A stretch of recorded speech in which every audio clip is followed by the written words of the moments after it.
Good morning to you all. I'm Nathan Lippy from Coursera. I'm joined by Anita Bell from Hudson County Community College. She'll share a little bit more about her story here in a couple of minutes, but we thank you for joining our session. We want to spend a few minutes, hopefully. Now our clicker doesn't want to work, so we're just having a great time up here with tech.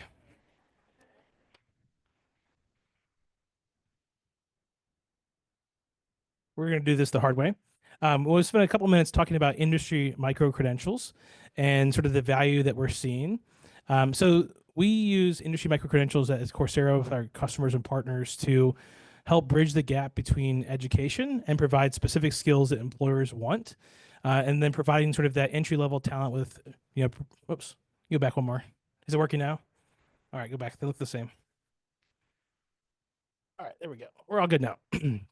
And so our credentials that, at least on Coursera, comes from our partners like Google, IBM, Microsoft, Salesforce. They're building the learning experience and the coursework for the program, and then they're also the ones providing the assessment and the end credential. So while Coursera is sort of the venue for those credentials, the credential that the students would leverage is coming from that partner, a globally sort of recognized brand. Most students that we've talked to believe that professional certificate will help them stand out with employers, and that it will also help them be successful within that job role.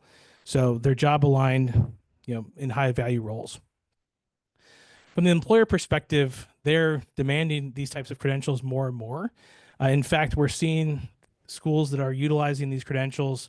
It's fundamentally changing the types of organizations that are recruiting their learners because they know what's the value of a Google credential or an IBM credential is, and they know what students are learning within those programs. A lot of our campuses are also wrapping their context and their own credential around that credential, so they're earning both, credentials through that part of the program. As employers continue to move towards that sort of skills-based hiring approach, they're more likely to hire a candidate that has an industry credential versus one that does not. It's just something to keep in mind from that perspective.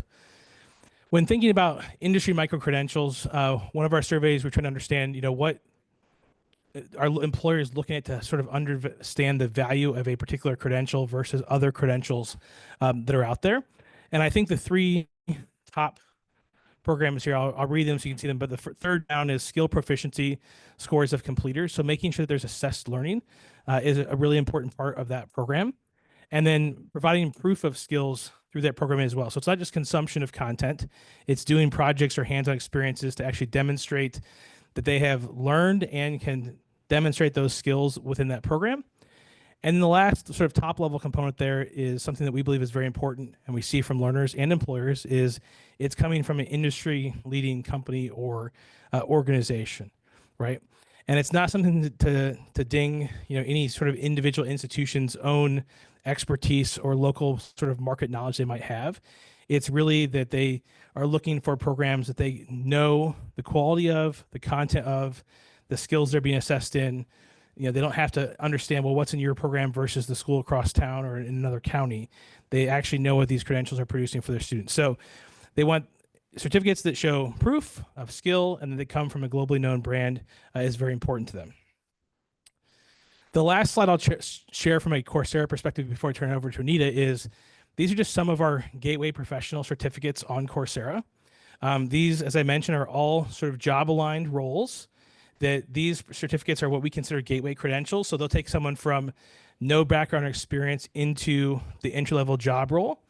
They also pay higher than average starting salaries. And so if you're looking at these going, well, they feel very business and tech aligned at sort of your first glance, that's true.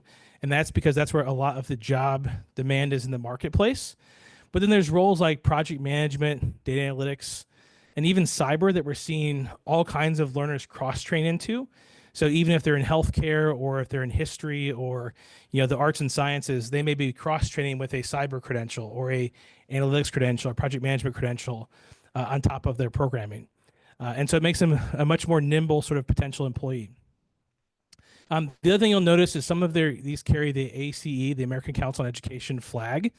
And so part of our process in developing these credentials is sending them through the credit recommendation process that ACE provides. And so those have already been reviewed by subject matter experts at institutions that are a part of their panel. and they have determined a potential amount of college credit that could be awarded for those credentials. If you recognize ACE, that's great. A lot of campuses do, a lot of campuses don't. But more importantly, versus taking my word for it or even Anita's word for it, again, this is an organization that has subject matter expertise in that space to determine whether it's a worthy curriculum. And so that's what a lot of campuses look and go, all right, that's an endorsement that I understand these are high quality credentials.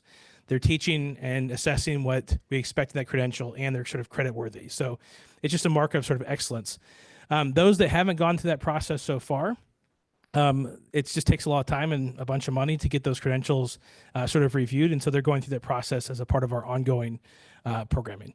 So that's just a little bit about sort of industry credentials from Coursera's perspective, and some of the things that we are providing. We're down in the exhibit hall if you want to come talk to us more, or certainly after the session, and curious about how schools apply these.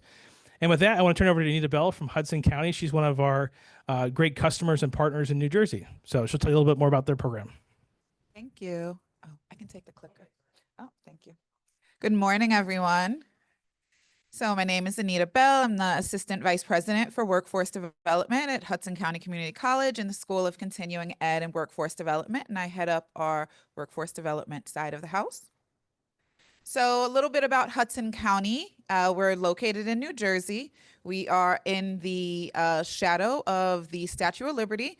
There are a few stars up here that you can see. We've got 3 campuses. Our biggest campus and our main campus is Journal Square in Jersey City. We have a satellite campus in Secaucus and one in North Bergen. We were founded in 1974, so we're actually coming up on our 50th year anniversary of the first graduating class, starting, it's culminating this year, and it's going to conclude in the fall of next year. A little bit about the makeup of our institution. We're a Hispanic serving institution. We've got almost 60% Hispanic students, and the remainder makeup is Black African American, Asian, Native American, and then it trickles down from there. So that's the makeup of our students and population. Hudson County is one of the most densely populated counties in New Jersey. So we have a lot of people in a really small area. So a little bit about the college, our strategic priorities. We have student success and institutional excellence and engagement, previously DEI. So we hold the same mission and values that we always have, but changing with the times that we currently have. So we're going to talk a little bit about the program, Gateway to Innovation. And if anyone happened to read the description in WAHOVA before yesterday, late afternoon, early evening, it talked about incarcerated population program. And that is actually not the program that we are going to discuss. Unfortunately, the description was not updated. So I will touch on that towards the end of the presentation, and I will be happy to answer all and any questions that anyone has about that program. But we're going to go into our Gateway to Innovation program. So this was launched during COVID, and we determined, looking at Hudson County and looking at our students and our stakeholders, what were the critical issues that we needed to address and how are we going to address them. So on the screen, you can see the strong desire for short-term and non-credential and certificate programs. Our industry was saying we need people in the workforce sooner that are ready to jump right in, not just theory, but some practical knowledge and information. Basic needs were not being met, and unemployment was higher than average. Once again, this was right in the height, and actually before COVID is when we started the idea for this program, and we actually launched it during COVID, which you'll see in a little bit. The need for clear pathways between non-credit and credit credentials, understanding that what you do on the workforce side of the house can have an impact on credit as well. We really like to think of ourselves in CEWD because it's a long name, so we got to put an acronym in there. Continuing Ed Workforce Development. So you'll hear me say CEWD a little bit. That there needs to be a pathway from people that are taking credentials and short-term knowledge and into a degree pathway, if that is the way for them, because not everyone is going to seek a degree immediately, and it might be at some point during their educational pathway that they do that. And then the importance of work-based learning. We all understand people need to know how to do a thing, not just know what the thing is. So the critical issue for employers, there were more and still are more job openings than people to fill positions. Currently, there is, I believe it's 1.2 people for every job. During COVID, it was zero point 0.6. Or right before COVID, it was zero point 0.6 individuals for every job that needed to be filled. Now we're on the other side of that. But we are seeing still that these jobs are need to be filled by an aging workforce, which we see here, the importance of a diverse workforce, and skill-based hiring is on the rise. So our stakeholders, our employers are telling us the trends in the industry are, and specifically the industries that we're focused in, which I'll lay the groundwork for that, is finance and technology, because those are the big areas that are hiring in Hudson County. That is where a lot of our companies are coming from, and where they are doing the most hiring, even if they are not specifically a technology or financial institution. So we do find that a lot of like our healthcare, because we have lots of medical centers and hospitals, are still hiring at astronomical rates in finance and technology.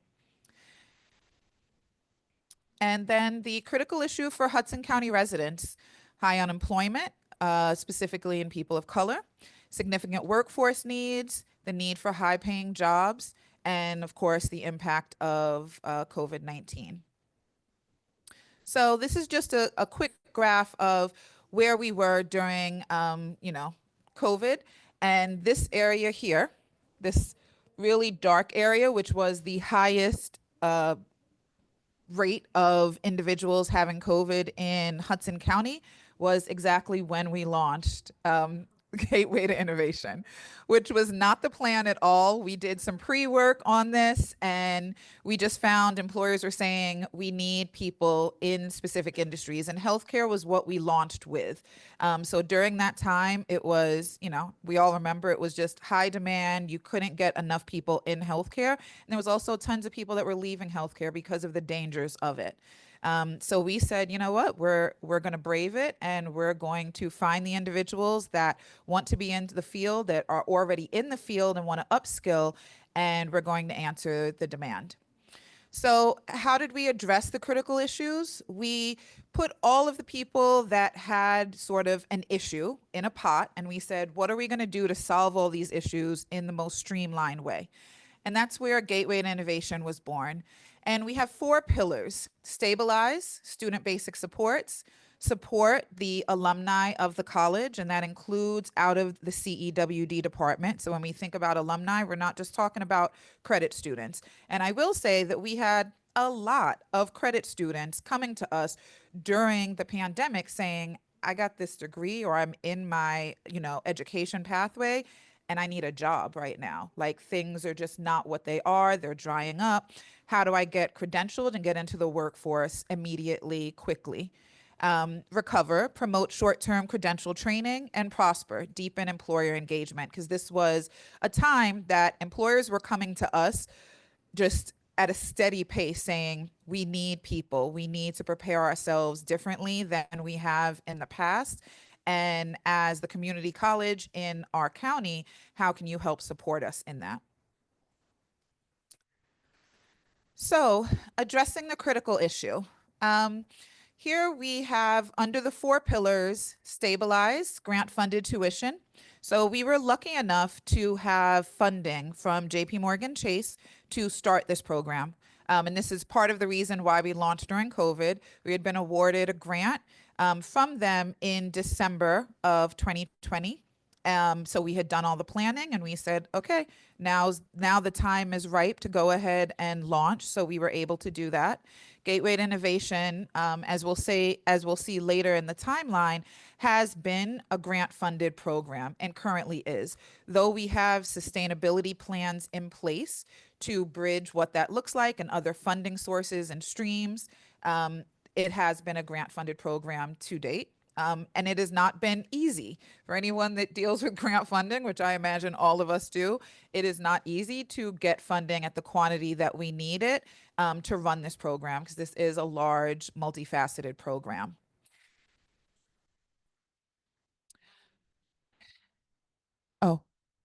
Oh, the question was the funding for multiple years? So we have had multiple years of funding, which I'll go over in the timeline. So the JP Morgan Chase grant was a year grant.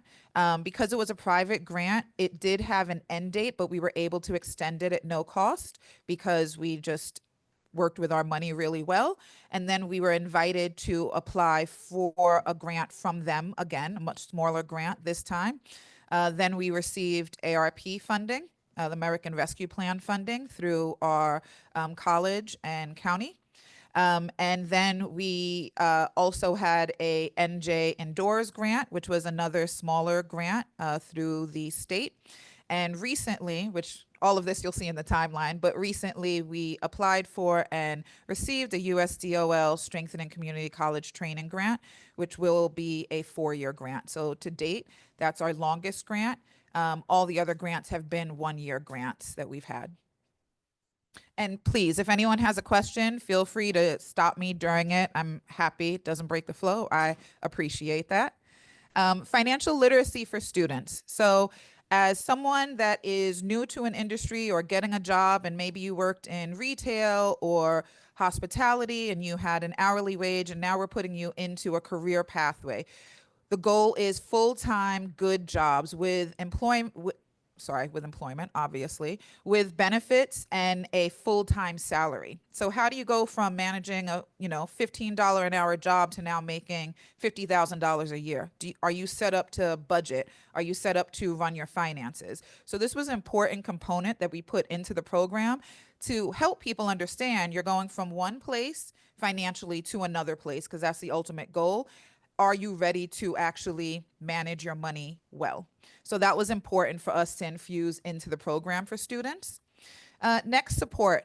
So alumni services, the college has always had alumni, but in CEWD, we really have followed alumni program by program. So now we sort of made it a process to have alumni from the credit side and alumni from CEWD all housed under one program. So they would see the same opportunities, they would get the same sort of support. They would see employers at the same time. Some employers are seeking credit students, some are specifically seeking non-credit students to go right into the industry. And that app that we used was HCC Alumni Connect. That was the name of it. That was sort of the front end facing, which was just an alumni portal. If anyone is familiar with something like Handshake, it's similar to that. Next, Recover. So this is really sort of the meat and potatoes of our program. This is all of the training. We started with healthcare training our first year because it was COVID and everyone needed to be in healthcare. And then we moved to finance and technology training. All of these things I'll go into a little bit more. And an important component of our program was having student success coaches. So student success coach is the advocate, they're the mentor, they're the coordinator, they're the cheerleader, they're the people that work with the students from the recruitment all the way to going into the industry. And that was an important place for our students to be and to have that one person or two people that they're working with on a regular basis. Next, Prosper. The Employer Advisory Board was something that we formed in our first year. We had employers coming to us seeking opportunity or seeking roles to be filled.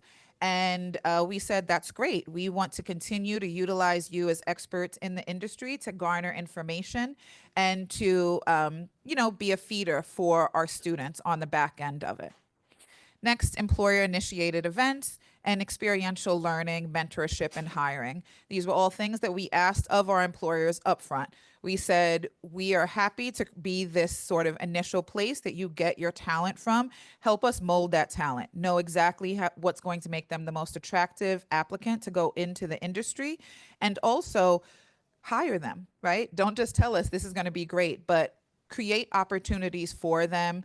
Let us know if someone going into healthcare, if they're coming out with this credential, they really need this other thing also. They really need the experiential learning, the internship. Tell us that so that we prepare them and that we set them up for success at the front.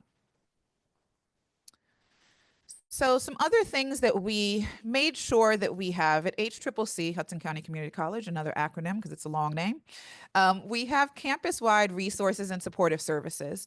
And something that we have, I don't want to say developed, that's something that has always been infused in the fabric of our college. But as anyone may know, continuing ed workforce development and the credit side of the house sometimes do not have the same benefits and resources.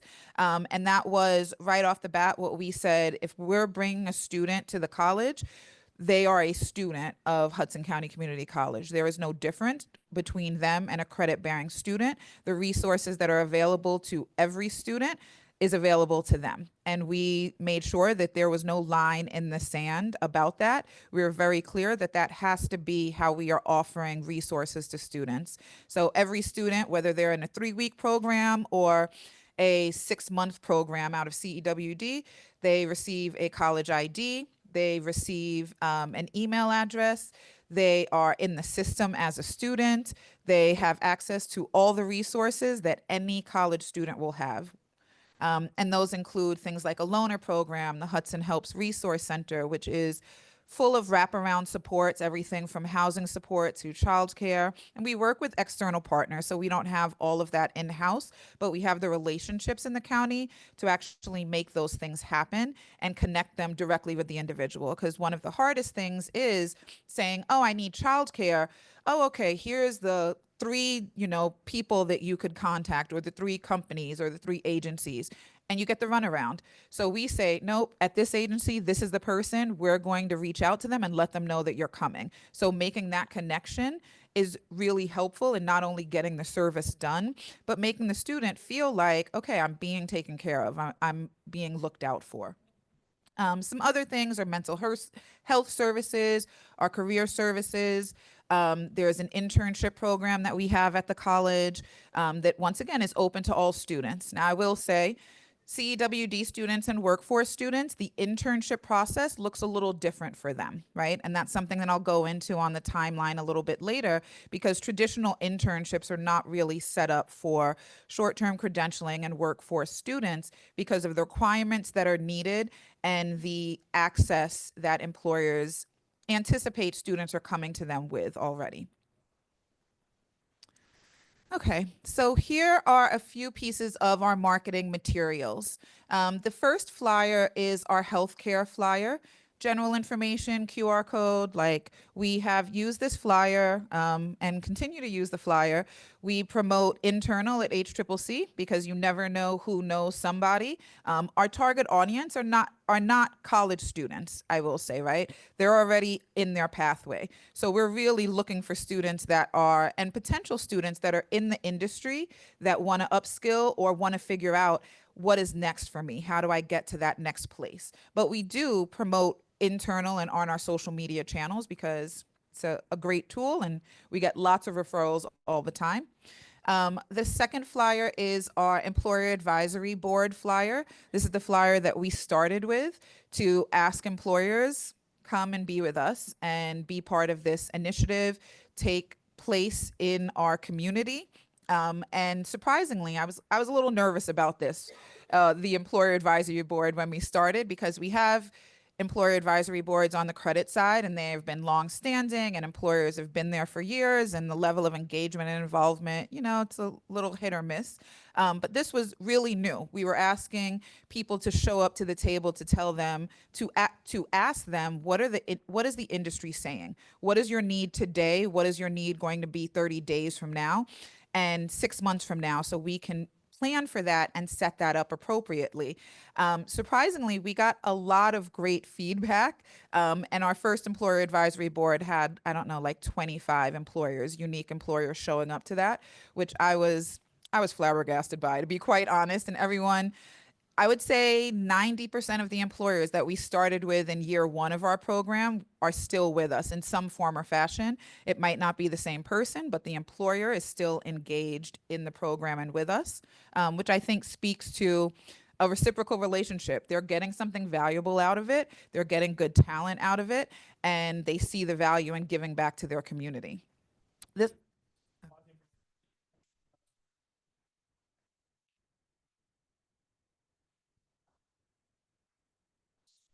the employer advisory board, is it across the board with the in-demand industries, or is it just a specific, because you said you started with the healthcare.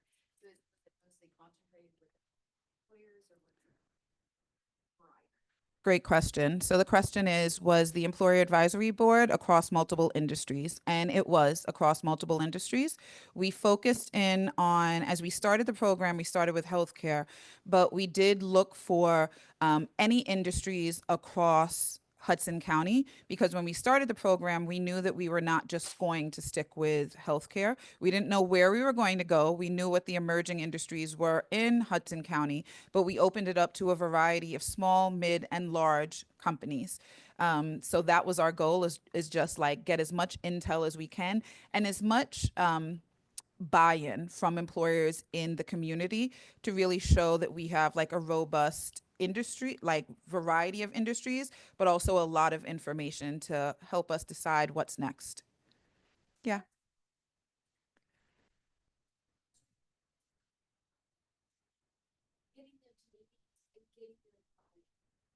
Great question. So the question is, I'm just going to repeat the question because they won't know online. So the question is, how do we get buy-in? So we have virtual meetings quarterly. That was the first piece. And I will say we have a business developer. So that is a integral part of the process because he is out selling, right?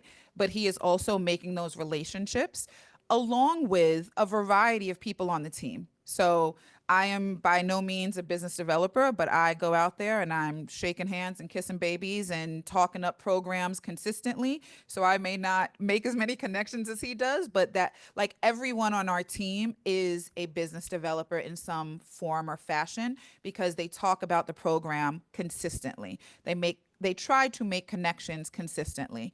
Another way that I think, have been successful is we know what our ask is. So we were very clear on this flyer, and it's super small print, but we really have outlined, here's what we're asking, here's what you're getting, and here's going to be the outcome, right? So in every meeting, we set it up in that way of saying, we know that you need something. We know that your industry it needs something. How do we answer that for you? How do we just stop all of the recruitment process, all of the headhunters that you have to go to? How do we become that source for you when you need talent, right? So that pipeline. And the employers, almost every employer, I would say maybe not the small companies, but mid-size and large companies, all have initiatives that they need to complete as well. Right? They have boxes that they need to check. So we make sure that by sitting on our employer advisory board, they're checking some of those boxes. So employer-led events has been huge for us. And employers will come and say, once a quarter, we need to have a community give back. What can we do with you? What sort of event can we host? Can we have students come to, our office location and host something for the day? Because they need that, but also they understand that by doing that, it creates the goodwill. It gives their company name like sort of press, right? Free press out in Hudson County community. So we always say, what do you need and how do we help you get what you need so we can get what we do? Like, yeah. Okay, sounds good. So here is, I'm not going to read everything on here, but here is the timeline for our program. So we started in December of 2020 being awarded funding, and we received 2 different funding sources. In January, we officially launched our first healthcare class. We hired an onboarded staff because, this was a brand new program. So we didn't have anyone already waiting in the wings to run this program. So we literally said, okay, we got money. Great. Let's start hiring. In the next quarter, we hired more staff. We launched our alumni sort of section. We also had 6 more healthcare classes that we launched between April and June of 2021. height of COVID, right? We were churning classes out, but it was also the time was just set up right for us because there were so many leniency options that the Department of Health had provided. So something like CNAs were able to have their license renewed after 6 months of expiration because of what the time was. Some of the classes we were able to hold hybrid, not all of them, but some of them we could hold portions of it hybrid, which was not something that was readily available beforehand. In July through September, we launched another 4 healthcare classes, and that was when we held our second employer advisory board. During the April to June time, we had our first employer advisory board virtual meetings. Last quarter of the year, as I said, every quarter we have an employer advisory board virtual, and then we launched our 12th healthcare class, and we had an extension of our grant because it was supposed to conclude in November, but we still had almost a quarter of the money, so they gave us a no-cost extension. In year 2, we built out the framework to extend Gateway to Innovation to the finance and technology portion, right? We knew we were going to be able to apply for additional funding with JP Morgan Chase, and we said this is a perfect time for us to go into the finance and technology realm based on what employers were telling us, based on the trends that we saw in Hudson County, and that these were recession-proof industries, right? These were industries that during COVID, they just kept growing.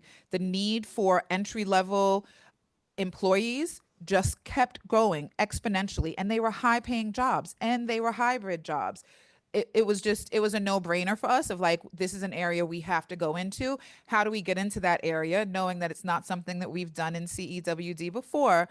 And this was where a perfect relationship with Coursera came in, because we were thinking, we don't have the space. We don't have the opportunity to do all of these classes online, right? Or in person, I will say. So how do we answer the need of our students that need a hybrid schedule, along with the industry that's saying, I needed people like yesterday. How quickly can you get us people to come and fill some of these entry-level roles? Then we go to the second quarter. We had an investment of $1 million from ARP funding. We were still running healthcare classes, and then from July to September, we brought in our finance and technology staff, and we launched our 2 programs in October of 2022 for finance and technology. We started with Intuit Bookkeeping and Google IT Help Desk. So those were the two tracks that we started with. We also had a financial counseling passport program. We started with a 1-to-1 financial literacy training, and that was successful, but it didn't have the sort of impact, and it couldn't see the quantity of students that we needed to. So then we had to reimagine what that looked like, knowing that we were expanding to finance and technology, and we knew that we were going to have a lot more students because of the model that we were setting up. So we had a passport program that was something that students could participate in. Not could, it was a mandatory part of the program, but we were able to help more students in a shorter period of time. Okay, and that brings us to the year 3. So every quarter we have had, employer advisory board meetings. This first January 2023, so after 2 years, this was the first time that we did an in-person meeting with our employers. Everyone felt safe enough to come out and be together, and they wanted to also, because they've been together now, 8-10 times virtually, and that was really successful. So every year now we have one in-person meeting or a hybrid meeting, and the rest remain virtual. We do have employers that are all across New Jersey, not just Hudson County. We have expanded, and not on purpose. We've just been lucky that some employers say, hey, we've got a small office in Hudson County. Our main office is in South Jersey, but we want to participate. We want to figure out how we get students to our Hudson County locations. Then in April to June, another employer advisory board. We expanded our program to something called the Skills Training Academy, and this was for welfare recipients. We provided finance technology training as well as healthcare classes. So that was an expansion within the Gateway to Innovation.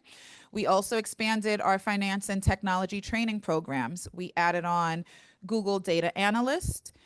We added on Meta social media marketing. We also added we also added human resource management, and then we got 2 stacking credentials. So now we have people at this point going through their second level credentials for IT help desk. And we found from industry need that we coupled HR and our bookkeeping together because it made a more attractive candidate to go out into the industry.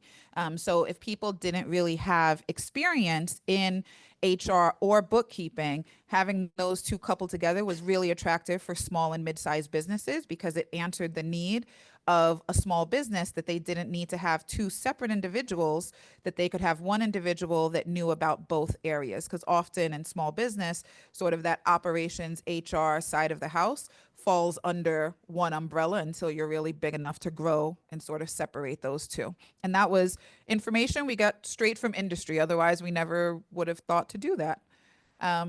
Then that takes us to, let's see, fast forward a little bit. All right. In October and through December of 2023, we expanded some of our healthcare trainings. We went out. So previously we did CNA, Certified Nurse Aide, Patient Care Technician. We then expanded to Pharmacy Technician and Hemodialysis Tech during that time frame. Okay, and program timeline year 4. So as of last year, we continue to add stacking credentials to our finance and technology training programs. And I will go into a little bit more what those programs really look like, because I think that's an important component. We continue to hold employer advisory board meetings, and we were awarded a $1.75 million grant from Strengthening Community Colleges. And I do want to just talk about what our current programs look like. I'm not going to fast forward because this is, yeah, okay. So currently, because that this slide ends in June of 2024, right? We are now in April of 2025. So with the expansion of this grant and what we were able to do is we now infuse with our Coursera training. So let me take a step back. So with the Coursera training, everyone receives their certification, right? So whether it's Google or HRCI or Intuit, what we found with employers saying is that's great that they have that information, but what about their durable skills? What about the soft skills? What about the things that really tell them how to show up and tell their story? So we've utilized with Coursera, they've got a whole track of durable skills that we infuse into the program. So they have their technical training, they have their durable skills, and we have things like critical thinking, time management, conflict resolution, a variety of skills to give individuals. We also do some of that information in person with our staff. So while they get the information online, they sort of have these, I don't want to say mock interviews. We do mock interviews, but we sort of do some role playing with the students as well, so that they understand like what you're doing here online and what that actually means when you're telling your story to someone. Oh, go ahead. So yes and no. So we use something that is on Coursera already. So the students go through it self-guided, and then we provide sort of that role playing in person, which builds off of what they did online. And it is something that we've built. So they do get a certification for that as well. So everything that they complete on Coursera comes with a certificate of completion. Yes. And so the other thing that we have done, so the Coursera training looks like their technical skills, their durable skills, and then project-based learning. So there are projects that they can do on Coursera, which is, just checking time, okay, which is really important to sort of check 3 buckets for the students. Now, the program is self-guided, so you need to have a certain type of student that is going to show up and do what they need to do. what we have found, and something that we have done over the years, is we have now made it mandatory that students come into campus 2 days a week. And during those 2 days a week in our computer lab, we do some of that role playing with them. We hold employer engagement events with them. We do a variety of things on campus with them also, so they really feel like students, and it just sort of changes their mindset a little bit. Something else that we've added into the program in this last year, now we are working with industry national credentials, so CompTIA and HRCI. So they not only have their certification from Coursera, they are now going to have that nationwide credential from CompTIA and HRCI.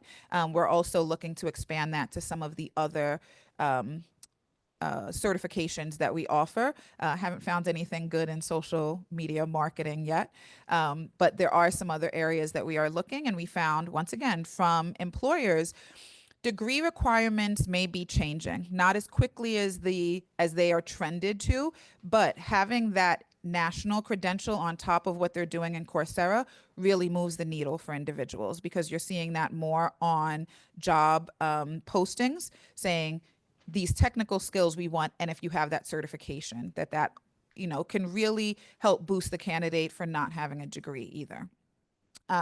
We are going into stacking credentials, as I mentioned, and combining different areas to make candidates more desirable to industry.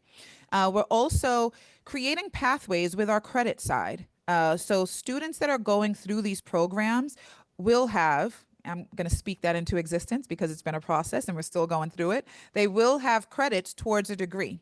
Because as much as we feel like things are changing in the industry, to move up in technology, you still need a degree. Like, that hasn't gone anywhere. You might get in the door, and it might be years of experience to move to the next level. But if you get a degree, even if it's an associate's degree, it helps you move to that next level quicker.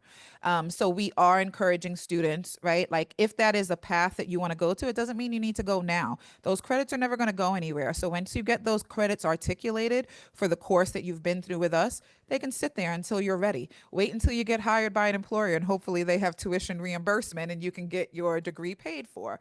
But it's just another pathway for individuals, so they know, like, I took this credential, this is great, it got me in the door, but now what? Now I've got to go and start all over again, 60 credits from the ground up. And we're trying not to do that. We're trying to say you already have something towards your degree, whether you come to Hudson or you go someplace else.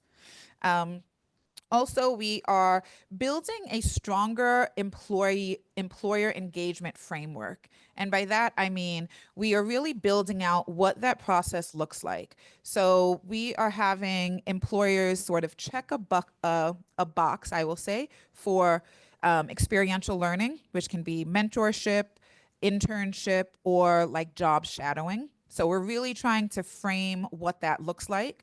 We're also working to develop a workforce development credential internship track, which is challenging, I will say, because, as I mentioned, internships are not set up for short-term credentialing or workforce students. They're just not modeled in that way. And we found that by our students applying for internships, and some of them are having a really hard time, in full transparency, because they say, well, how far along are you in your education? What have you received? Blah, blah, blah. And they're like, we have our credential, we're ready to go into the industry, but it doesn't fit what the employer's box is. So we're actually working with a few employers right now to develop, like, what would that look like? And one employer is calling it a co-op.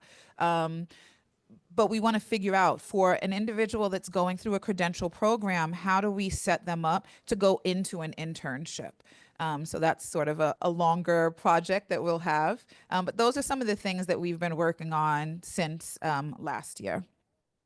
Any questions? No? Okay. So then I just have a few success stories on students that have gone through the program. Oh, that got cut off a little bit at the bottom. So this is Heidi. She was working as a payroll assistant in a staffing agency. Staffing agency, it's per diem work essentially. You don't have benefits, anything like that. But it was keeping her afloat, and she was actually going through school at the same time. So she finished the program in January. She was set to graduate in May, or is graduating in May of this year. We assisted her with the other component of this program that I guess left out is we have a career and employment manager. So after a student goes through the program and is about 75–80% of the way complete, they work with our career and employment manager to make sure their resume is up to date. They have a LinkedIn set up. They start the mock interviews. They are know how to storytell, know how to say, this is the technical information that I learned. Here is the experience that I've had with employers, because that is a component of the program. And whether it is job shadowing or a mentorship or an internship, if we're, able to do that, or the few students that have done that thus far, I will say most of our employer engagement and experiential learning opportunities have been mentorships and have been job shadowing. We have also had a few opportunities of like short based projects. So we've had people that have been on a project maybe for 2 weeks with an employer. And at the end of that, they have real life experience. They have a reference that they have from that employer. And whether or not they're hired there or not, they now have some real industry experience to put onto their resume. So Heidi was offered a job as an HR payroll assistant manager at Samsung C&T after completing our process. Now she was already in the payroll world, but she was working at a staffing agency. She couldn't land a full-time job, and then she had the opportunity to do that, and is graduating in May. Next, we have from our Google IT Help Desk support student, Chuka. He was working as completely in a different industry. He was working as a kitchen associate in a restaurant. He was also going to school, but he was not able to break into the IT industry. He is going to school for IT, but he needed to work, and all of his work experience had nothing to do with the industry. So his biggest fear, as many college students are, I go through, I get my degree, I have work experience because I've had to work, but I don't have any industry experience. Like, what is that really going to look like? So he was able to go through the program. He was then had a shadowing experience at our college, because that's something else that we try to do is use the resources that are in-house. We have a payroll office, we've got an IT office. So we say, hey, do you need an intern? Do you need someone to work on a project? He was able to get an experience with our in-house IT, and they actually hired him as an IT help desk support individual. So here are just a little, word puzzle of some of our stakeholder testimonials, and really what they receive from being in this program. Variety of words up here: community, students, career, underrepresented, education, engaged. So our employers really do have a stake in our program. They have been, like I said, most of them long-term members of our employer advisory board. And I will say that we consistently have new employers that are joining. And some of it is by word of mouth, and some of it is from our business developer and our staff that just talks up the program everywhere and anywhere that they go. So I'll just highlight a few of our outcomes. To date, we have had 213 employers that have been engaged, and that is everything from our employer advisory board, employer engagement events, and experiential learning. We've had 38 experiential learning opportunities, and I will say this is from June of last year. I did not include any current numbers in that, but the experiential learning are like 38 unique employers that have participated in that. And most of them, I will say, offer multiple opportunities. So the number may not sound that impressive, but it's not just 38 opportunities. Yes.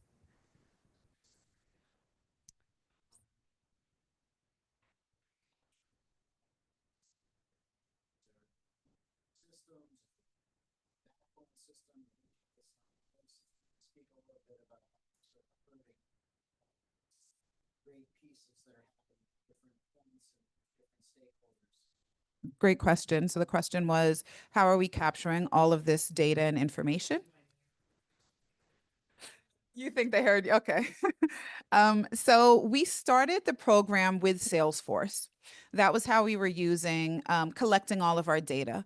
In the last year, we've moved away from Salesforce because the system we weren't utilizing the system as much as we needed to, in full transparency, and it was quite expensive. And with grant funding changing, we were wondering, well, we can't keep up at this pace, especially if we're not utilizing it to its full force. So what we have done is, once again, I'm transparent. So we were using Excel in the in between. We had dashboards set up. We had pivot tables. We now have moved with this new grant that we have, the Strengthening Community College grant, and because it's a USDOL grant, the data that we need to track and report to them is significant. So we are now utilizing smart sheets. So we collect all data in smart sheets, and we are still, the backbone of smart sheet is Excel. So we still have pivot tables, but now each component of our program, so the recruitment team, the enrollment team, the career and employment manager, even the job developer, have different smart sheets to track their data, and then we combine it, and we sort of have some of the sheets talk to one another. We are hoping that there is an easier and better way, that is more cost effective as well. A tool that can do all of those things. Both, both.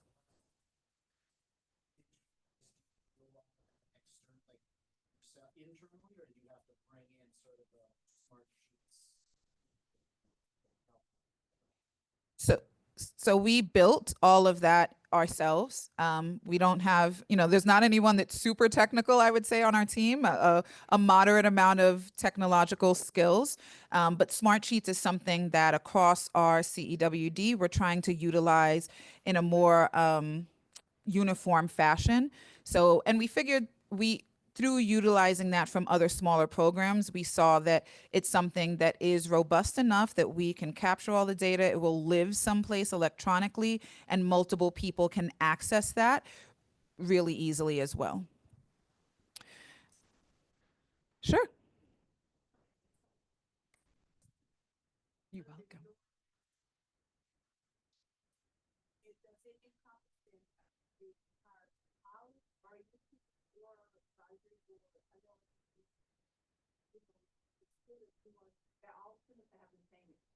Mhm.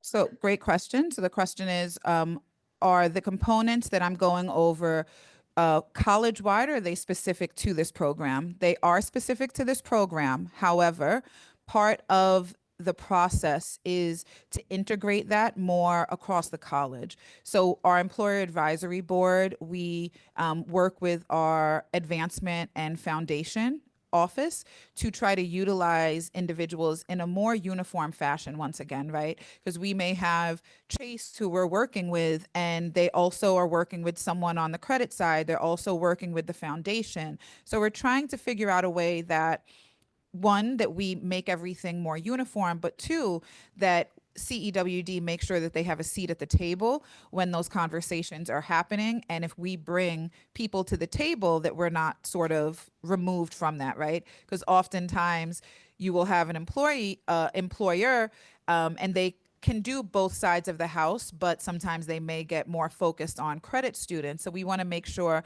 that we're really intentional about whomever we are bringing to the table, that we are really making sure CEWD stays a topic at that table. Yes.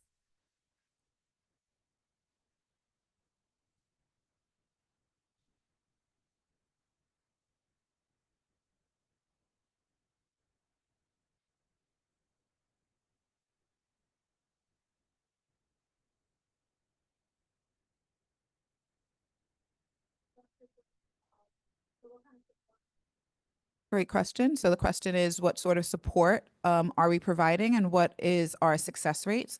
So under the Recover section, we've put 468 students through the program and 355 of them have completed and 310 of them have earned a credential. We have placed 247 of those students into employment with an average rate of $33.53. And that's been jacked up because of finance and technology. In full transparency, every student has had to have a minimum rate of $17 an hour, even in our healthcare programs, which is above minimum wage.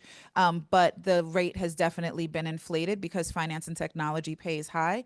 And we have a 90% retention rate. So we follow up with students 30, 60, and 90 days after their completion to find out if they're still employed or they need our services. Go ahead.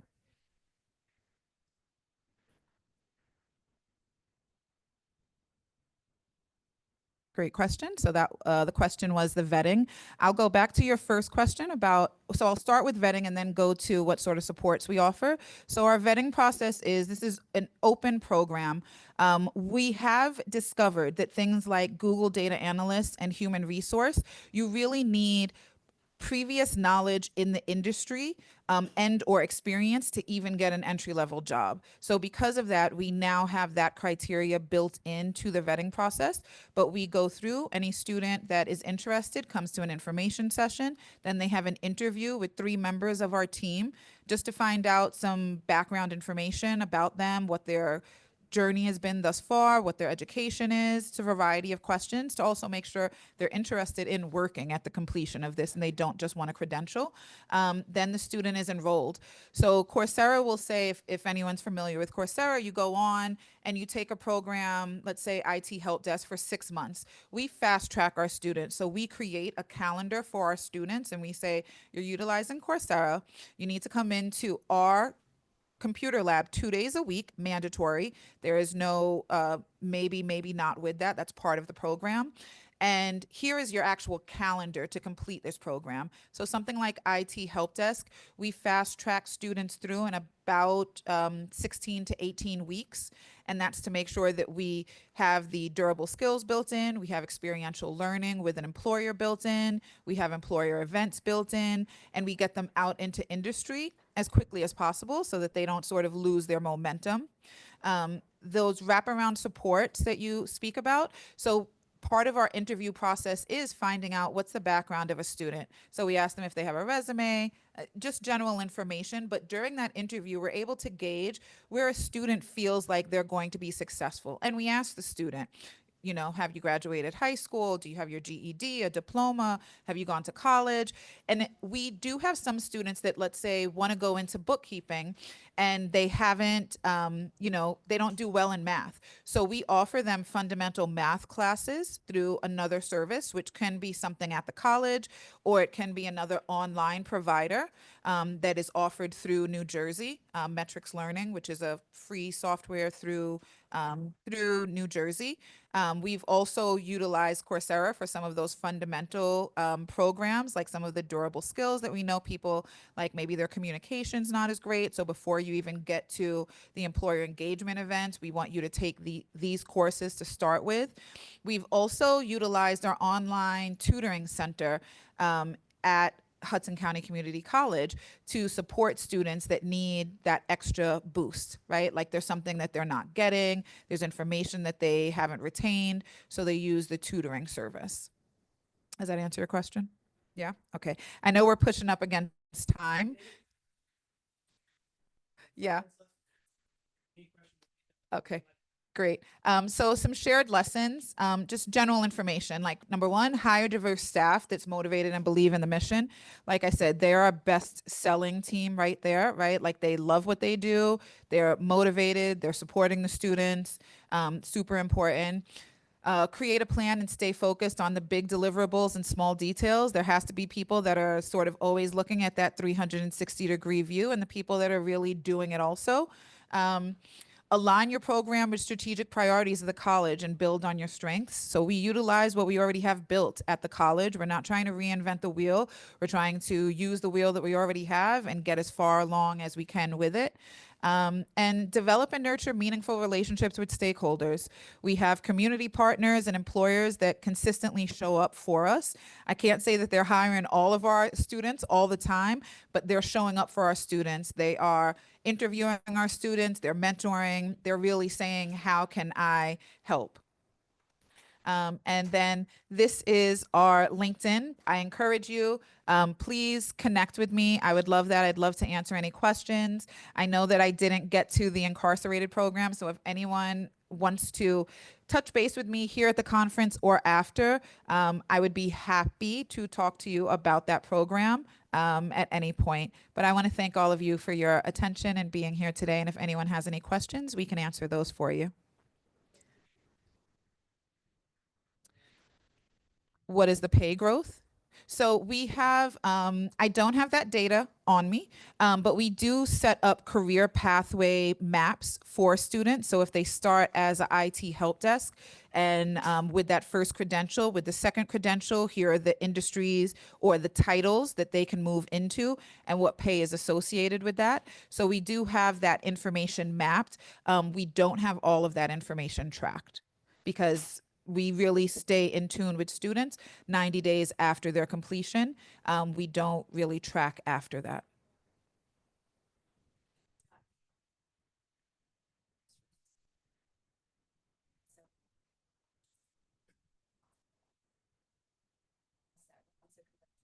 Thank you. It was a tough one. Yeah. Talking about measurable things that you have to do for DOL, is it a lot of follow-up within, it's more than just, is it more than just a year or two, or what are they wanting you to do? Just out of curiosity. So with the DOL grant, because it's a 4-year grant, we have so every quarter we're reporting. The follow-up, actually, we dictated what the parameters of the follow-up was. So we actually still stick to our 90-day follow-up, but the tracking that we need to do is just more expansive, I will say. So we're doing those check-ins, and we are where normally we would say, have you been promoted? Do you need to re-enroll or anything like that? Now we're sort of asking, have you received a promotion? Can you tell us what that is? Are you interested in going back to school? Do you want to come back into the program? So we're really not changing any of those main parameters with the program, I will say. It's just now making sure that we are more detailed with what our tracking is. Thank you. Any other questions? Okay, great. Thank you so much, everyone.